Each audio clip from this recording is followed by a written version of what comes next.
In 2020, a crackpot critical trio was sent into isolation by a killer virus for the safety of those around them. These men promptly went stir-crazy without a means to rant and rave with friends and co-workers. Today, unwanted by the government, they survive as home-working podcasters. If you want to hear about popular culture, if you can't scratch the itch, and you can download a podcast, maybe you can listen to the Critic Guys.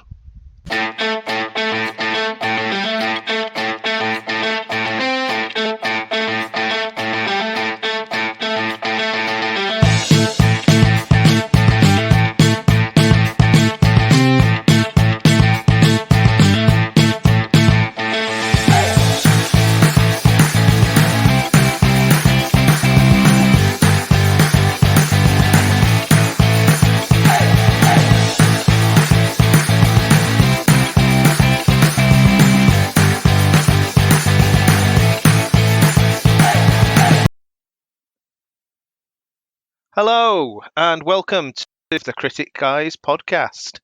My name's Chris Davis, joined again by Mr. Laurence Tuck. Hi. And Mr. Keith Edwards. Evening. Gentlemen, how are we? Very good, thank you. Today we've said we are going to talk about movies that are so bad that they're good. And we've all got a separate movie which we're going to talk about. I don't think we've all seen each other's movies from our chats. But should be interesting. I know, Keith, the one you're going to talk about, you and Laurence have both seen it. So would you like to start us off?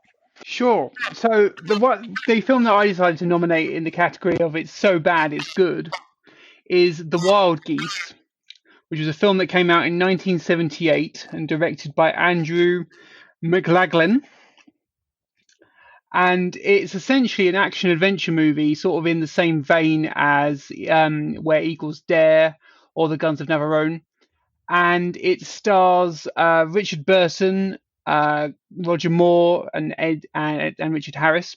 Almost said Ed Harris there, before his time. And it's one of those films that is incredibly interesting in terms of it's got a great premise of an idea of a group of retired soldiers being recruited to do a mercenary job in Africa to, I believe, rescue the deposed president of a unnamed, clearly South Africa country, and return him back to investors in the UK who have an interest in his survival.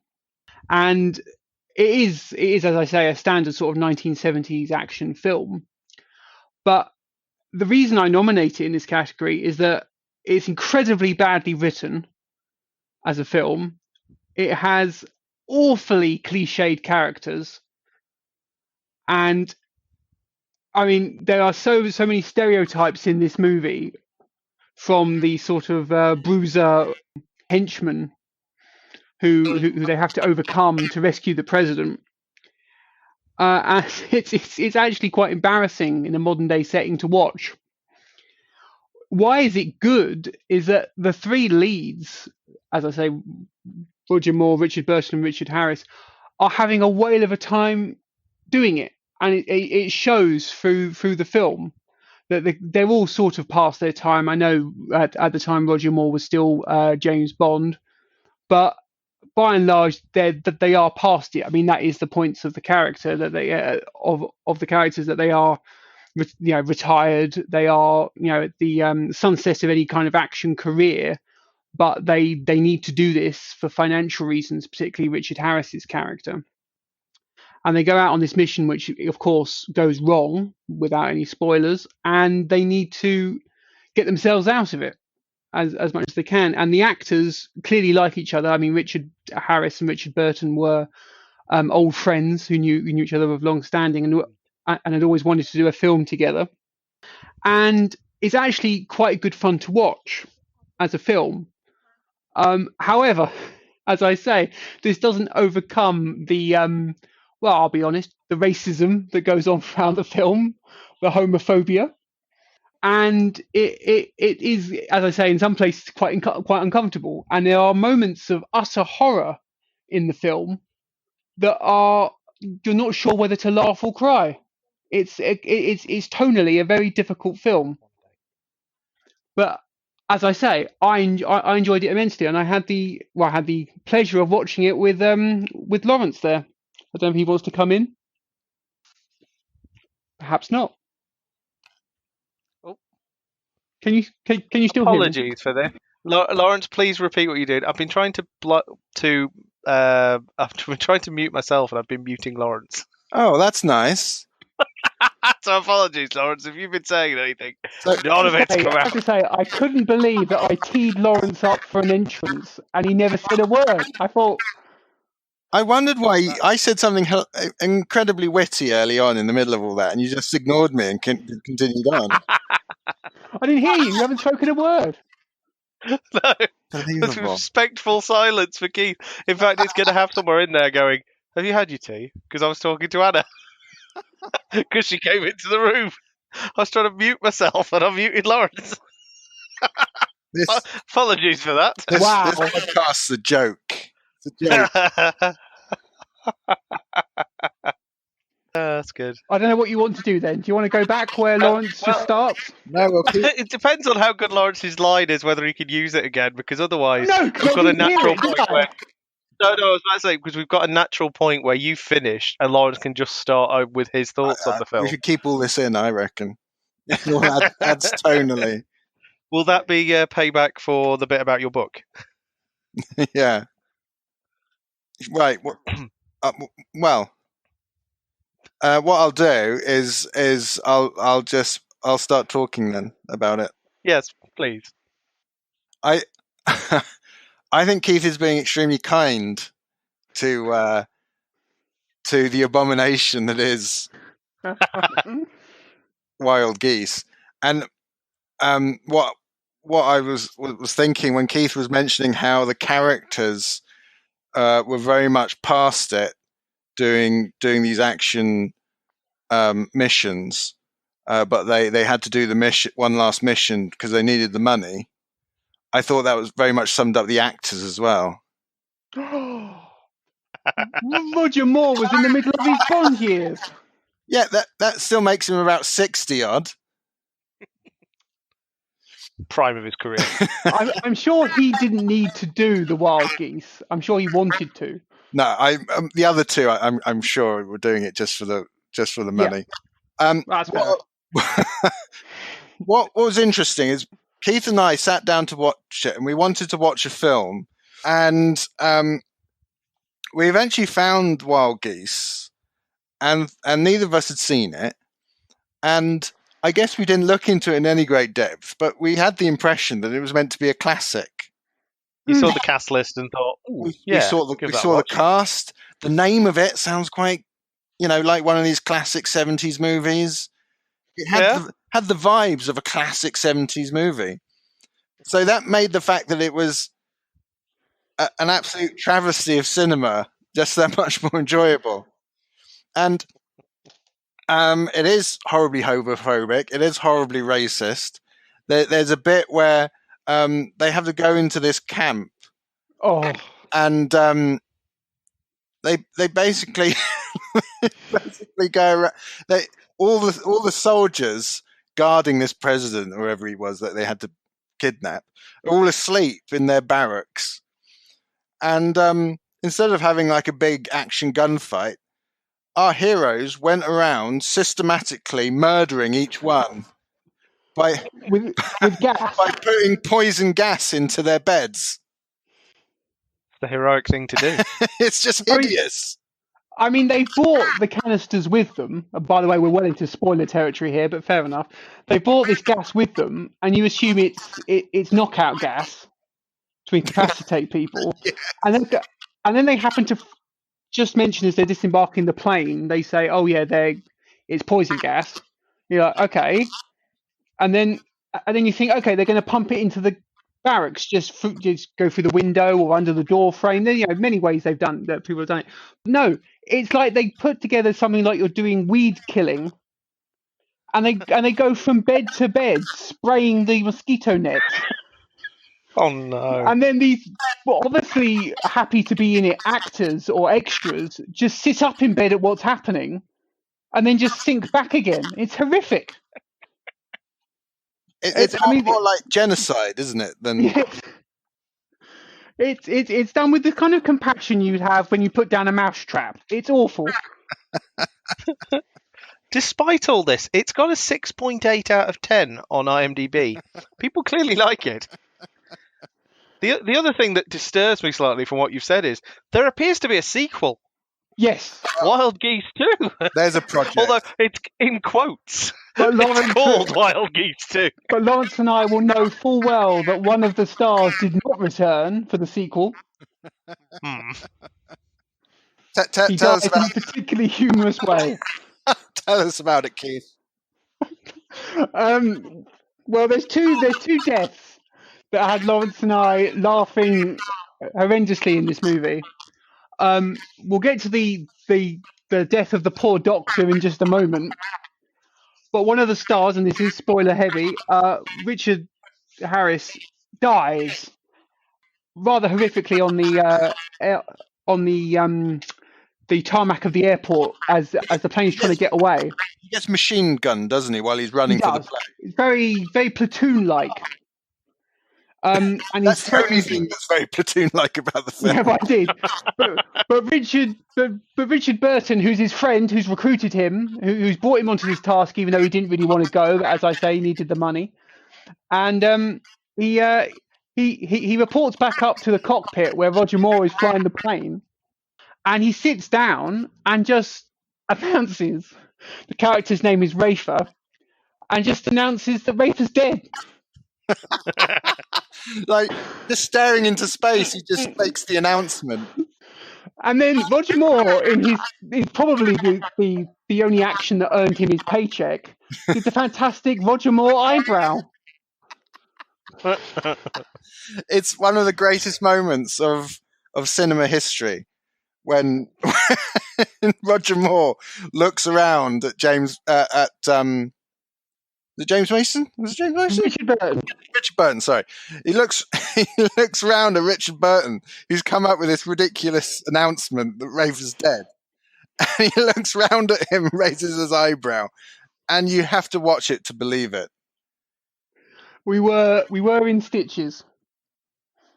Oh. Now tell us about the Doctor, Keith. Oh, I don't think I can do this justice. Give it a go. The reason I mentioned the homophobia of this film of perhaps the 1970s, but I wasn't born in that time, so I don't know. But they have a doctor who's part of the mercenary group of tough, hardened veterans who all need money and everything and need to go on this one last mission. And they have a doctor assigned who they all know, and he's the most camp doctor you can imagine, to the point of pinching people's cheeks and saying, "All right, ducky." He's professional. He does his job, and then in the end, when they've been compromised and they're on the run, this poor doctor runs into the woods and gets ambushed by a group of natives who clearly decide, are out for his blood, and everyone else in the film has been shot. We just mentioned Richard Harris is dead. Everyone else has died. Essentially the white team have all died from just being shot. Just been gunned down. He, on the other hand, somehow pulls out a pocket knife, and then he gets macheted to death in the most awful scene. And it's just like almost like it's almost like the film producers were saying, well, he was gay, he deserved it. Let's get this straight. This is not the opinions of the Critics Guide podcast. No, indeed. No. Quite the reverse. In fact, we think that such views are abhorrent, and we should probably put a disclaimer here. But it is unbelievable. And even when you read the Wikipedia page, it just says, "Oh yeah, he dies." They suffered heavy casualties. It's like, yeah, some were just shot and died instantly. He got macheted to death. Unbelievable. Ugh. And that was to be fair to Laurence and I, we didn't laugh, but we were kind of appalled, but somewhat intrigued by the choices the director had made on this movie. Well, Wild Geese 2 doesn't sound much better. A group of mercenaries is hired to spring Rudolf Hess from Spandau prison in Berlin. Probably because they liked his views on gay people. Not good. Anyway, so yes, but it is, for the most part, it is quite fun to watch. There's Okay. moments that literally pull you out of the film and you go, oh my god, they've actually done this. Is it as brutal? Like, you're describing horrific killing and horrible moments and things, but is it actually brutal to watch, or is a lot of it implied? Do you actually see a lot of this sort of stuff? There's no blood or guts or anything. You know, it's one of those things where it's like a Bond film of the 70s. Someone gets shot and falls over. You know, they grab their chest and collapse, kind of thing. And this guy does get macheted to death, but he dies behind essentially a bush. He dies, under the foliage, so you don't see anything. Kind of makes it worse. It's like when Bob Peck is being killed by the Velociraptor. Exactly. Yeah, that's what I was just thinking of. You're imagining this poor guy being brutally stabbed with a machete. It's so bad when they couldn't even share it on screen. Yeah. It's that kind of homophobia. It's awful. You could not do it today, and you shouldn't do it today. Do you remember the title of this podcast being like "So Bad It's Good"? Where's the good bit? It was hilarious. We had a lovely time watching it. Yeah. Of course, again, disclaimer: we're not appalling racists or homophobes. We were laughing ironically at it. Indeed. Right. I mean, which is the essence, isn't it? Of the problem was, for example, the tone of the film is supposed to be somewhat tragic. Like, for example, the Richard Harris character, as I say, he's been pulled into this mission, and he's a father. Isn't he? Yeah, and in the end, Richard Burton goes to the son's boarding school to make sure he's all right, and sort of honouring his friend, making sure that he won't have to worry about money or anything. But the problem with that is, while it's supposed to be quite moving and everything, Laurence and I are still laughing from the fact that Rafe is dead. And the whole tone of it falls flat. It's supposed to end very, very sadly and very sort of dramatically that this boy's father has done something to try and better his son's life and has died in the attempt. But in the end, you just remember that Richard Harris was the guy that stalked from bed to bed with a weed killer, gassing loads of people that just came to work that day. Yeah, you're not going to get a medal for that, are you? It's amazing. The choices of the film are amazing. Amazingly appalling in some cases, but amazing nonetheless. And we still talk about it almost 10 years later, so there we go. I presume Wild Geese is the name of the operation, right? I don't know. I don't know what. I'm not sure if they really thought about that much about the story and that. This might be a theme with our movies. I think your film, Laurence, Commando, will it does at least make sense as to why it's called Commando. But it sounds like Keith and my films have both got issues with titles. Shall I crack on? Of course. If Keith's happy, yeah, absolutely. I like to think of myself as somewhat an aficionado of terrible films. Mm-hmm. I do appreciate the genre of the terrible film. And so it would be amiss of me not to give some honourable mentions once again. Or dishonourable mentions, as it may be. Quite so. So I would say that possibly the worst movie ever made is another Arnold Schwarzenegger movie. It's called Hercules in New York, and it's about the ancient legend of Hercules and about how he goes to New York in modern day 1970s America. And it was originally released with a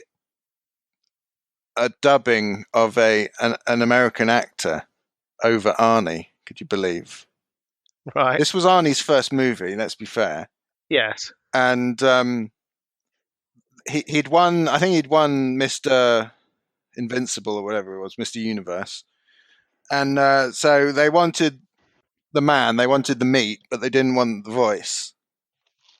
So they dubbed him over with some hack. But fortunately, it's been lovingly restored. And you can now witness for yourself the true wonder of Hercules in New York with Arnie's voice. And it's it's notable for a couple of amazing things. Firstly, the constant Greek restaurant music that plays throughout the whole film. Literally every scene is accompanied with the music from a Greek restaurant. And the best scene is probably when, because in the classic tale of Hercules, Hercules fights a bear. In this one, quite cleverly, they get a bear that escapes from New York Zoo. And so basically you have Arnie fighting a man in a bear suit. Yes. Which is, I can't really describe it in its true grandeur as a moment, but it is, it's extraordinary. And you've got the girl in it, who Arnie's love interest, is egging him on. He's fighting a bear. She's like, go on, kill the bear, kill it. And it's like, he's fighting a bear. He could just not fight it and like not kill an innocent animal that's just been released from a zoo. Just call one of the zookeepers or something. You don't have to fight it. But there we go. Arnie was fighting it. Another of my favorites is a movie called Airborne, which is a movie that stars Steve Guttenberg. Right. And Steve Guttenberg plays a hardball, sort of grizzled soldier, very much in the style of a sort of a latter-day Bruce Willis. Really? Oh yeah, it's an extraordinary piece of work. Because you thought Steve Guttenberg could only play sort of fun, cheeky, chappy types, didn't you? Hmm. That's not the case. He has a wide repertoire of characters, and in this one, he shows us what he can do. And so he goes around in like a leather jacket and shades, and the bad guy's played by Sean Bean. Right. Would you believe it? Does he die? Yes, he does. He does. Ah. He does die, surprisingly. So that's one I would recommend. And finally, before I go into my actual film, another of my favorites is Plughead Rewired Circuitry Man 2. What?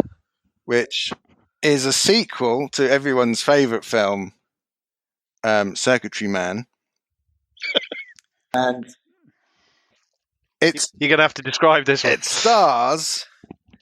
It stars Vernon Wells, who was best known for his part in Mad Max 2, where he played one of the main bad guys in Mad Max 2. He's also in Inner Space. Oh, right. He plays, they send in they miniaturize another guy and send him in to go after. Yeah, the villain. One of the villains. Yeah, and that's Vernon Wells. Oh, him. So he plays Plughead, and it's set in the future. Right. And Plughead is like this slightly robotized man, and he plugs in to things, and they like dealing circuit chips on the black market and what have you. Mm-hmm. It is appalling beyond belief in just such an astonishing way. You've got it also stars Tracy Lord, who is a famous pornographic actress, right? And it's so weird. you really can't get your head around what on earth they were thinking when they were making it. I'm just looking at the IMDb page for this one as well. Yeah, looks interesting. That one at least only gets a 3.4 out of 10. It's and that's generous. Yeah. But Commando is actually a really entertaining film. It really is. Mhm. But it is hilariously bad at the same time. His watch always makes me laugh. Well, let me start off by explaining, if people haven't seen it, it's about a former special ops commando played by Arnie, and he's retired and is living in a on a mountain with his daughter, and a guy he used to work with wants to also played by Vernon Wells.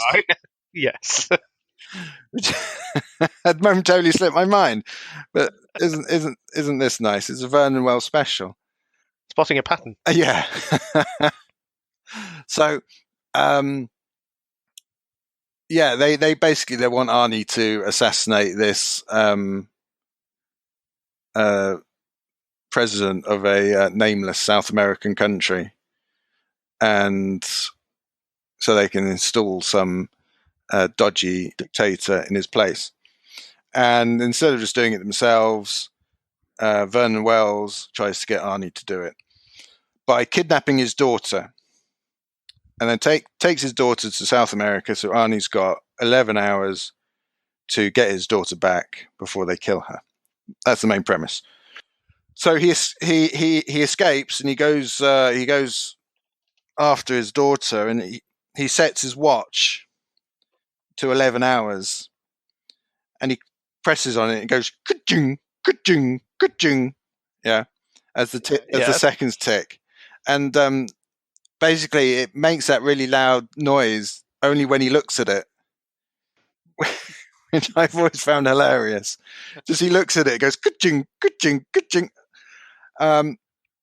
There's a bit where he jumps out of an aeroplane and he lands in this swamp, and it cuts to a long shot of him falling, and he's clearly a dummy falling out of an aeroplane, and he falls for about 100 miles, and he lands, and he just keeps running. He doesn't even break stride. There's some wonderful moments in it. I'm just trying to think of some. My most recent idea for a show at Edinburgh was going to be I was going to do a one-man version of Commando. Laurence Tuck goes Commando. Exactly. I was going to. Good lord! I was going to play all the roles, and I still haven't lost hope of doing that. I've still got on my Amazon account saved for later list. I've still got a white sleeveless T-shirt, which he wears throughout. Mm-hmm. So there's an amazing scene of dialogue early on in the film before the bad guys catch up with him. So he's just living happily with his daughter in this mountain lodge, and his daughter makes lunch, and she makes lunch, and it's a sandwich. She puts a sandwich down for Arnie, and Arnie takes a big old bite of it, and he like and he looks up at the door and goes, "Oh, what's in this?" And she goes, "You don't want to know." So, well, if you knew it was rubbish, why did you make the sandwich? You say you don't want to know when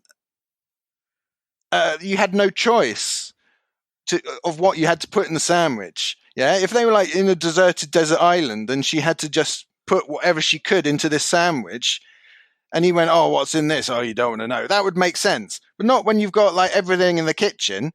Just make a decent sandwich. And then Arnie comes up. He's reading this magazine, and he says, "Oh,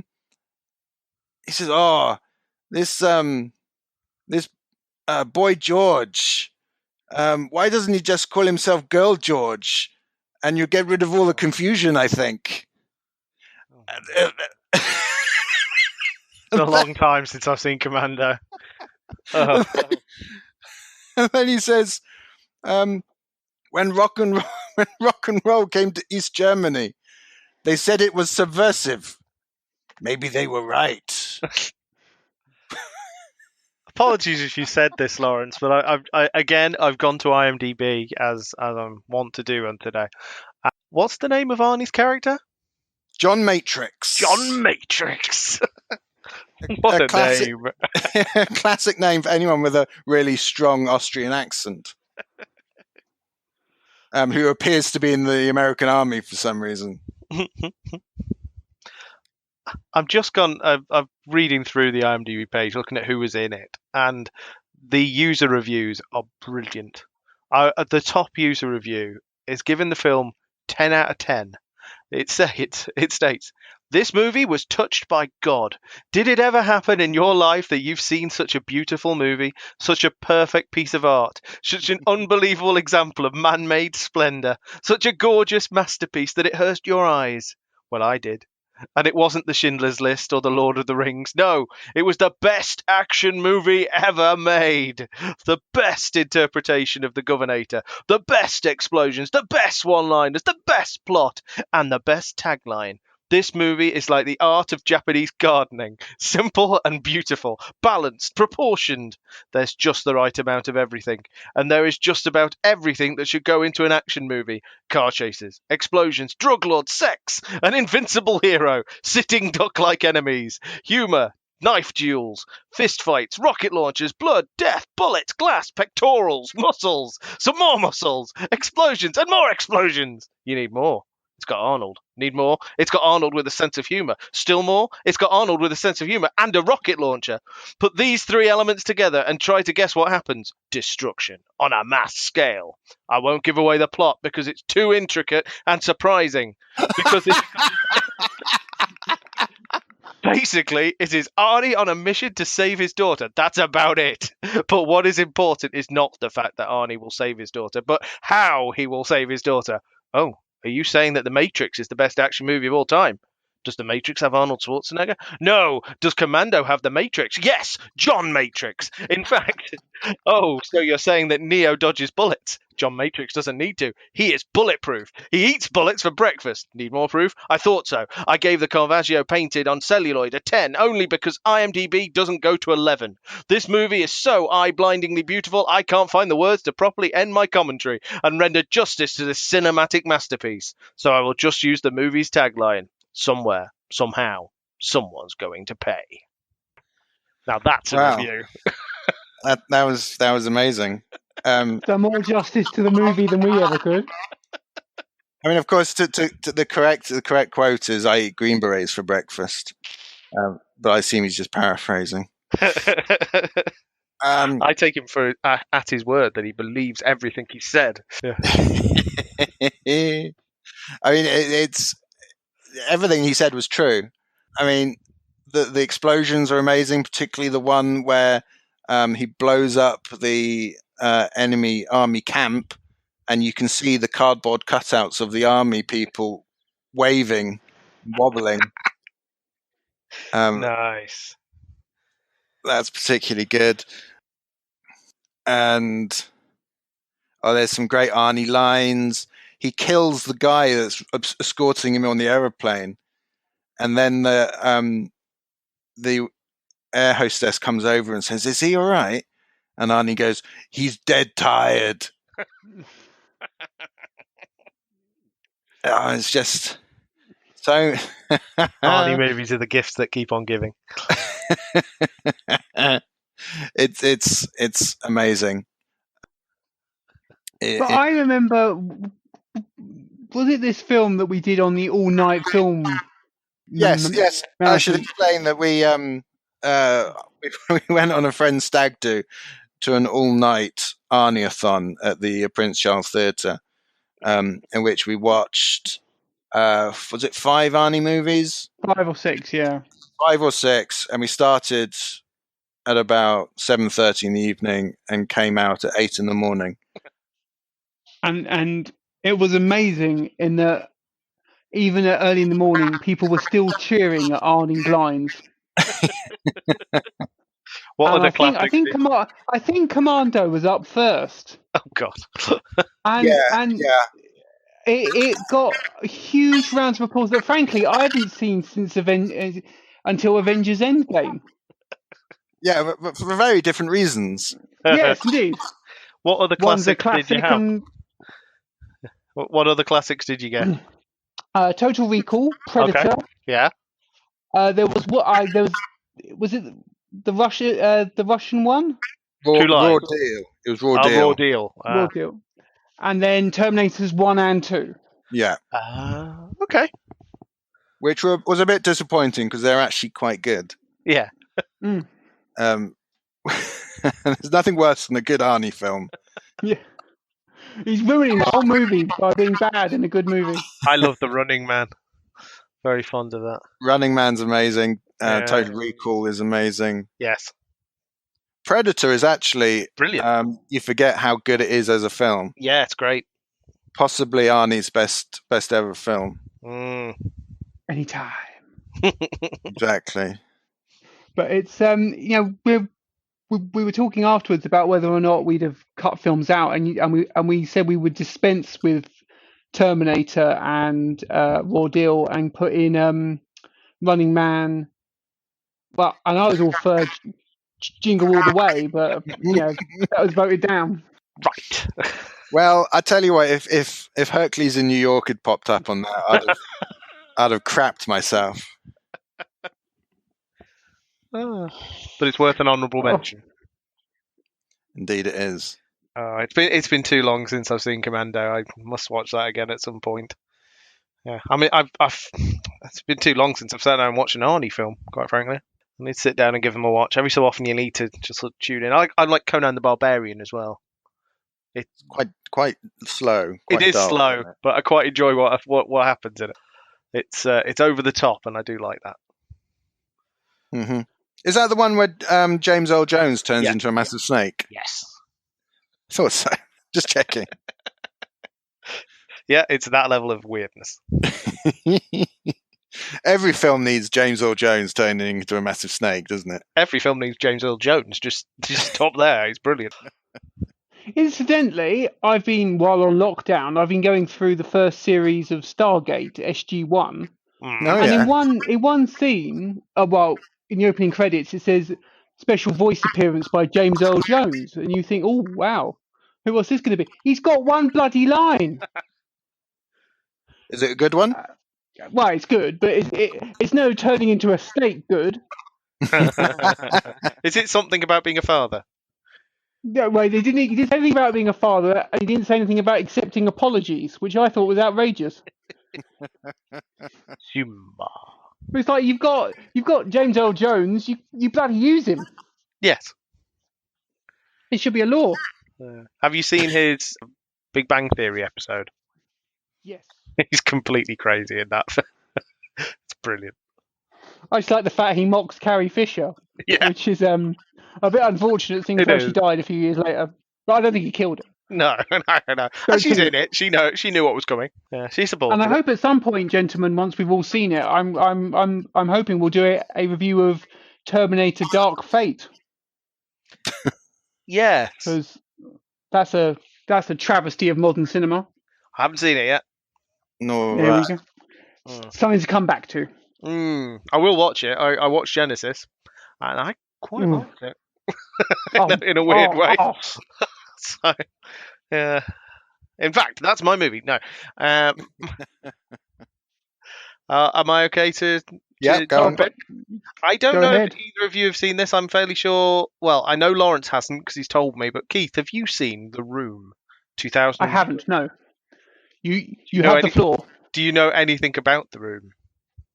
I think I've heard of it, but you're going to have to fill me in with what actually the film is like. The film is awful. It is totally awful. But that's what's so wonderful about it.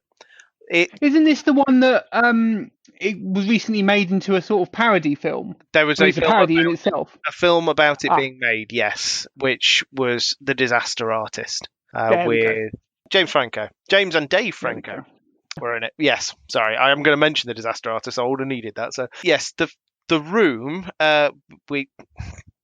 The film that came out recently is The Disaster Artist, which is based on the creation of the film The Room. The Room is held up by many people as the worst movie ever made and celebrated for that fact. There are showings of The Room where people go and they fill cinemas and they invite the director along to come along to these things and they cheer and they whoop, and it's like it's the Rocky Horror Picture Show. It's that level. It's gone on to make its money and to be like loved by millions of people. I first heard of the film from listening to Mark Kermode talking about The Disaster Artist. He mentioned The Room, and he talked, oh, I quite like it. It's really bad and quite like it. So I went out my way to watch it, and it's every bit as bad as described by that Mark Kermode made out, and yet it's so good because it's just so bad. The film is written, directed. I'm just going to get this right. Give him his full credit. It is directed by Tommy Wiseau, starring Tommy Wiseau, produced by executive producer and producer Tommy Wiseau, and it stars him and his mate Greg. And basically, Tommy Wiseau, if you've never seen him, is one of the strangest human beings the world has ever known. I say human beings with a question mark. There is a chance aliens dropped him off and will one day come and collect him, if they haven't just banished him. He is a strange man. Some people have described him as being like a vampire, and I can understand why. He's either an alien or a vampire. Basically, as The Disaster Artist will tell you, Tommy Wiseau wanted to be an actor, but he has the strangest voice in the world. It's sort of Eastern European sounding, although he will claim that he's from New Orleans. He clearly isn't from New Orleans. I have no idea where he is from, but he's clearly not. And basically, he wanted to be an actor, but he is to acting. Let's think of a fair reference. He's to acting what Jed Wood is to singing. Exactly. He's not good. Yeah, and basically he believes he was good, and he had a dream and he wanted to achieve it. And to his absolute credit, he made a movie. He funded it with money that nobody knows where it came from.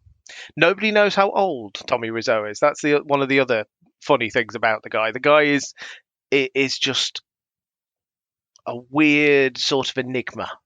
But the film itself is about a character called Johnny, who lives with a girl, his fiancée, Lisa. And it's all about the people who live in their apartment block and the people who visit it. As to why it's called The Room, going back to what I said earlier, I'm not entirely sure. It's certainly set mostly within one room, but it's also set in many other rooms. There's no obvious reason as to why it's called The Room.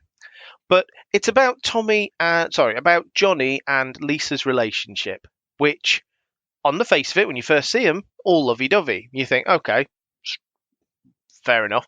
They're a bit weird. In fact, they're very weird. And you think, okay, they're going to get married, so where's this going? And then the moment that Lisa is left on her own, you discover she's not happy with Johnny. She finds him boring. She wants to move on. She wants to have a life for herself. So she decides immediately that the best way to do that is to sleep with Johnny's best friend, who also lives in the apartment building, Mark. And the film is all about her cheating on Johnny and not telling Johnny, stringing Johnny along, and all the various friends of the two of them finding out or talking to her about it, and then Johnny showing up and being weird in between.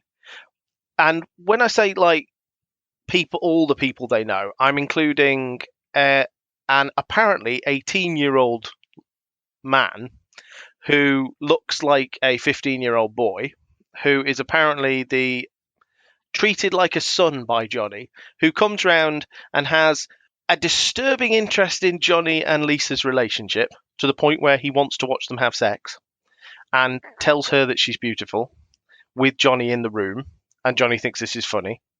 They have friends who come round to their apartment when they are out and use it as a sex den. And then laugh about it, and it's all, everybody knows what they're doing. So for some reason they allow this to happen. You have Lisa's mother, who is always arriving and always has to leave him almost immediately, but is just an appalling human being. When you see her, there's just something really annoying about her. And then you've got, it's just, there's so many other characters, but the film itself has such a loose plot that makes no sense. The dialogue is awful. There is at one point a bit where Johnny is sitting outside on the roof of the building, where they are quite often, talking with Mark, and Mark is telling a story about women. Now, one of the running themes throughout the film is that women are crazy, and that men don't understand them, and like not really understanding how women work, basically. And Mark tells a story about how this one girl he knew was cheating on her boyfriend. The boyfriend found out, and he beat her up and put her into a hospital. At which point Johnny, bear in mind this is Tommy Wiseau's character, and he wrote it and is directing it, burst into laughter and goes, "You tell the funniest stories, Mark." And you're like, what? And it's just full of different things. There is at one point the young lad, the disturbing young lad with the interest in the couple, who you discover he owes a drug dealer money, and the drug dealer comes calling for it, and the drug dealer puts his gun to the back of the head of this guy, of the kid, and he's threatening him, and he wants his money. Where's my money? Where's my money? Brilliantly played in The Disaster Artist. I won't spoil it, but brilliantly done. But in the room, he's got where's my money? And they save him from it. That is never mentioned again in the film afterwards. It is just completely forgotten about. The plot threads come in and are just destroyed and are just left by the wayside. It has the most low-key announcement that somebody has breast cancer, where the mother tells the daughter, "Oh yeah, I got the results back and I definitely have breast cancer." Oh right. And then they move on. Not followed up on, nothing. The film is awful. The dialogue is awful. It's full of stock footage of San Francisco. It's full of just weird acting, but it's hilarious. It's basically, it's like, and I mean this when I say it, a badly acted softcore porn film. Badly acted softcore porn film. There are sex scenes in it with disturbing amount of Tommy Wiseau's arse, and topless scenes and things like that, but it's just cringeworthy. But it is so watchable as a film because it's so funny, and just to think that this guy thought that that's how people are, and how the actors all phone in their performances into such a level, and the dialogue is just, it's woeful. It has some wonderful moments. If you don't watch the film itself, go out of your way to watch the Honest Trailers review of the film. The Honest Trailers, The Room 2003. You'll see what I mean. It's hilarious. There is a soundboard of all the lines that people say, and some of them are just hilarious. I can't do justice to them, but by all means, just watch The Disaster Artist if you want to see a good film. But if you want to really understand The Disaster Artist and you really want to appreciate where they're going with this, find The Room. You can't get it on any streaming platforms in the UK anyway at the moment. It is on YouTube if you look around. There are versions of the film on YouTube. You can get it to buy it from Amazon on disc, but you can't get a digital version. It is phenomenally bad, and because it's so phenomenally bad, and Tommy Wiseau is such a weird guy, and all the other actors involved are just awful. It is a classic movie, and I've watched it multiple times, and I'm sure I'm going to watch it again. Fantastic. Sounds amazing. I'll have to track it down. It's worth it. It's worth it, despite how awful it is at times. It's worth it just to see what they made. It sounds like an unintentional David Lynch film. Well, one of the things from the Disaster Artist is, spoilers for it, but it's a film based on a film, so what you're going to get is that the film finishes with the premiere. They do a premiere for the film, for The Room, and they're all sitting there. And Tommy Wiseau's character is Tommy Wiseau, should I say, is thinking that the film is going to be a critical darling, and people are going to love it. But everyone else who's been involved in the film can see how bad it is, and they really don't know why they're there. But it's like, well, we paid to put it together. We're going to go. We're going to try and support. We're going to support it, and hopefully people will like it. And what we saw isn't the whole thing. When it's all together, it'll make sense. And as they're watching it, the audience are going, well, this is rubbish. By the end of it, they're in tears of laughter because of how bad it is, and they suddenly and they start to appreciate how bad it is in a comical way. And it's that realization that we've not meant to do it, but you've made a really funny film completely by accident. And it's well worth watching. But yeah, it is one of the worst films ever made. So I watched it again last night, and I watched The Disaster Artist straight afterwards because I'd never seen it before, and I loved both films. Very good. Ooh. I don't know what to say. I watched the film and I didn't know what to say. Keith is rendered speechless. But seriously, the honest trailers, The Room 2003, that will tell you all you need to know. It's so good. So bad, it's so good. Fair enough.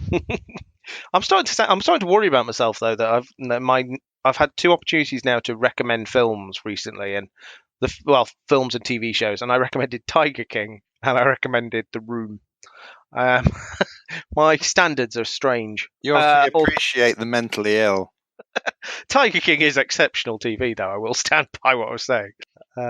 But I'm not sure I could stand by and say it's certainly not exceptional filmmaking, The Room, but it is very entertaining. And I think it's almost funnier to watch it.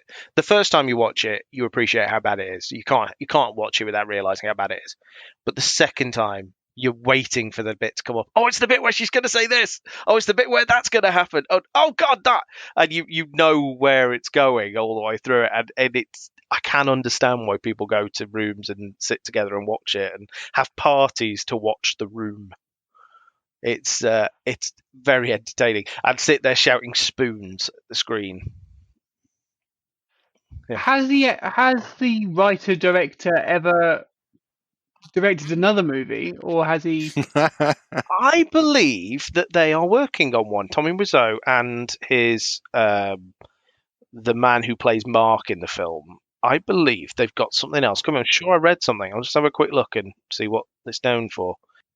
The Room 2003. He's done other films, but I don't know what his filmography. Let's see if he's produced or directed anything. He's a director of 5 films, apparently. God, I might have to go off my way and see some of these. I don't. Oh, Big Shark looks like the name of one of them. Okay, Big Shark 2019. 3 firefighters must save New Orleans from a shark attack. Directed by Tommy Wiseau. That's got 7.9 out of 10. Just got a guy in a bear suit. It's got 7.9 out of 10. Wow. Might have to find that. I looked up the writer when you mentioned the film. But I didn't realise he'd actually appeared in. I didn't realise that the Disaster Artist was almost like a piss take of the film. It's literally the story of them meeting and filming it and all the process, and it's full of comedians, and you can tell they've got a love for it. They're mocking it, but they've also got a love for it, and they literally do scene for scene some of the film. Some of the scenes from The Room, and in the end credits, you literally see the two in parallel. It's quite good. But, well, yeah, I mean, it must be a bit of love in there because the director does an uncredited of the original film, does an uncredited cameo in The Disaster Oh yeah, Artist. yeah, he's happy to So be involved. He comes out. He's and does willing to go along with it. Yeah, Tommy Wiseau comes out and does interviews with James Franco. When he was doing the publicity run for the film, he would bring Tommy Wiseau onto like late night shows in the States.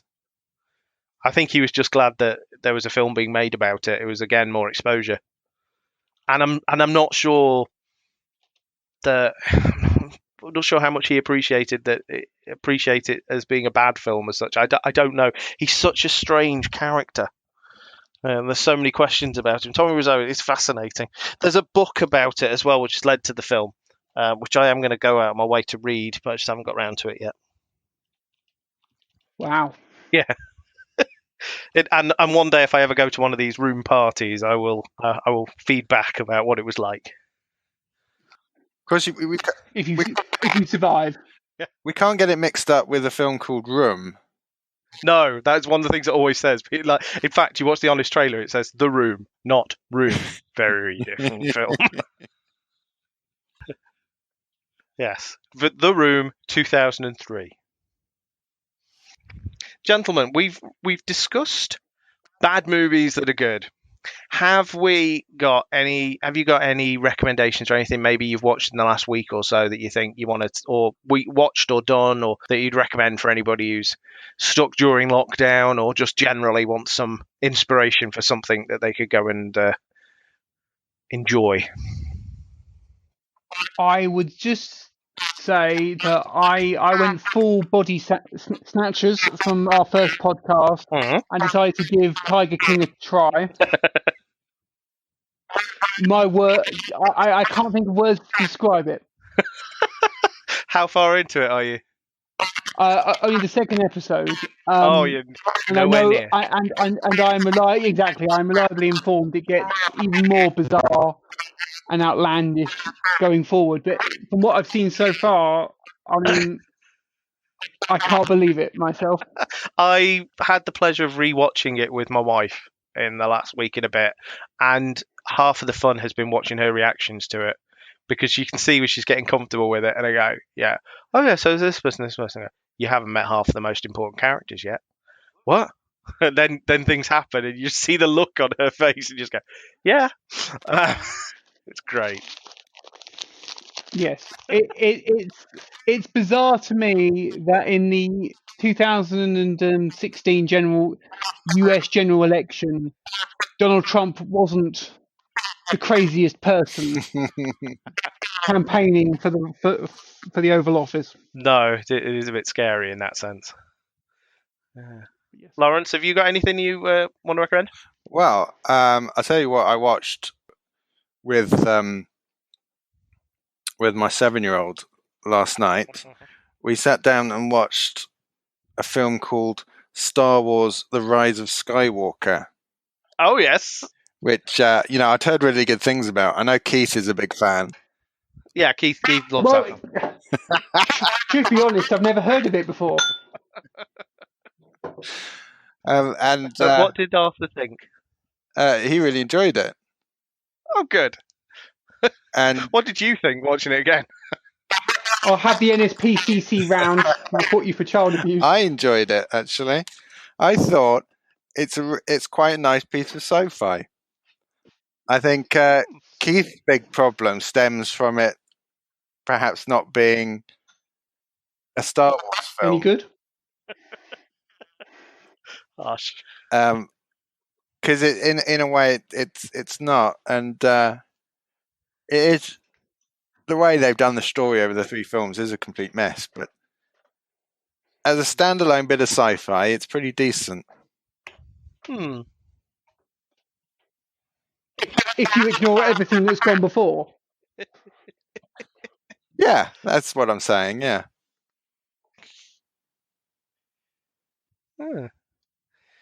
Well, I think there's at least two of us would recommend watching that film.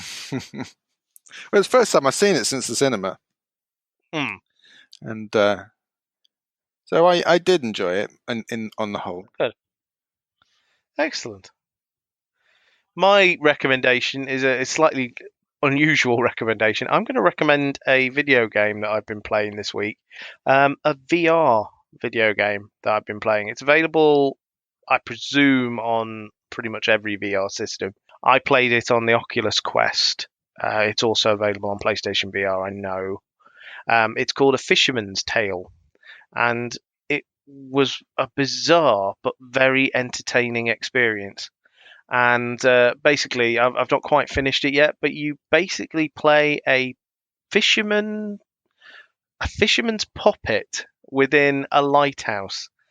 But you start it and you think you are the fisherman, but you're clearly on strings. And it's all about, he's got a little model lighthouse in his lighthouse that represents everything that's happening within the lighthouse. So you've got the wider outside lighthouse, you've got with you in it.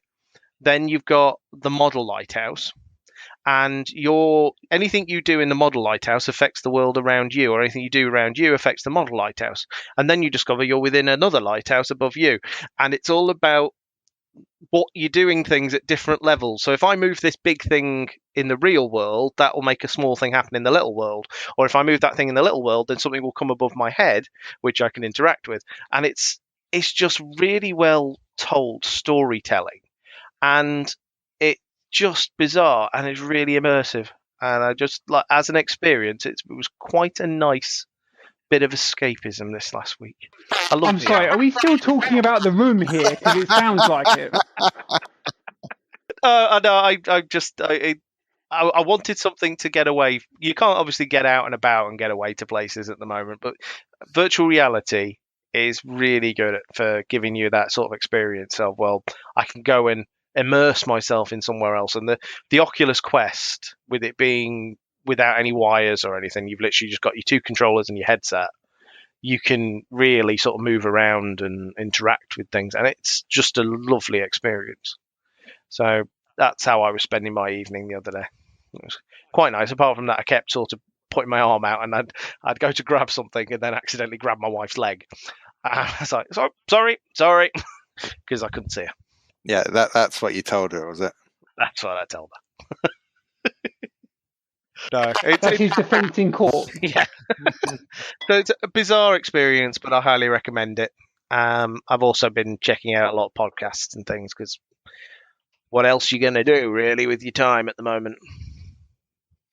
On that note, I would very much like to thank everybody who has already listened to the Critic Guys podcasts and continuing to support us. It's a labour of love, and I'm certainly really enjoying doing it. I hope you both are as well. And I'm certainly intending that we continue doing this. We're looking at possible format changes. We're looking at new potential shows to go with it. We're now on Podcast Republic as another podcast provider. We have a YouTube video, which will be getting new thumbnails, hopefully beginning next week. And if we can do at some point, we will start doing proper video content to go on there. Lots of plans. Really enjoying putting it together, and thank you for all the kind words. It would do us a brilliant favour if you could go to iTunes and give us a rating, preferably 5 stars, please, and put a little review on there. That will really help with getting the podcast out there and noticed. And thank you to to podcasters from other shows who've also been sort of liking my tweets and sharing things out. The Xbox and Me podcast with MC Fixer, thank you to him, and various other people. It's all appreciated. Stephen Sims is another with the Nerdic Gods, highly recommended. So we are intending to release another podcast in about a week's time. We are probably going to be dropping our podcasts more regularly on a Tuesday. That is the plan. It takes some time to get the editing done. But I hope you're enjoying it. Gentlemen, where can people find you on the internet? You can follow me at Laurence with a U _Tuck TUCK on Twitter. Good. Thank you. Keith, have we got anywhere? And I can be found on the archive of our own under the handle Deathwalker. Nice. So approachable. I aim to please. And you can find myself at Critic Guy Chris.